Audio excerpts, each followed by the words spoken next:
પૈસાથી આનંદ નથી મળતો, હા બરાબર. આ કંઈક પરમારથનું કામ કરીને તો જે એમાં જે અનેરો આનંદ છે ને એવો આનંદ બીજે ક્યાંય નથી મળતો આઝાદભાઈ. વાહ વાહ.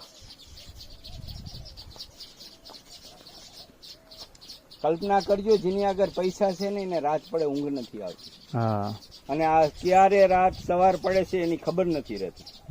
આખો દિવસ પક્ષીની પાછળ કામ કર્યા કરવાનું, સાંજે જઈ અને જમી પરવારીને આરામ કરી ત્યાં તો સવાર કે ઉઠી અને તરત જ આ પક્ષીની હરોળની અંદર લાગી જવાનું. તો કેટલો આનંદ છે. આવે છે ને જાય છે, દાણા લઈને વ્યા જાય. હા, દાણા લઈને વહી જાય છે. એના બચ્ચા ઉપર બેઠા છે આઝાદભાઈ, એને પાછી જમાડે. हाँ हाँ, तो ये पक्षी आते हैं, ये खा के चले जाते हैं. દોસ્તો આ દ્રશ્ય તમે જુઓ. ઓહો.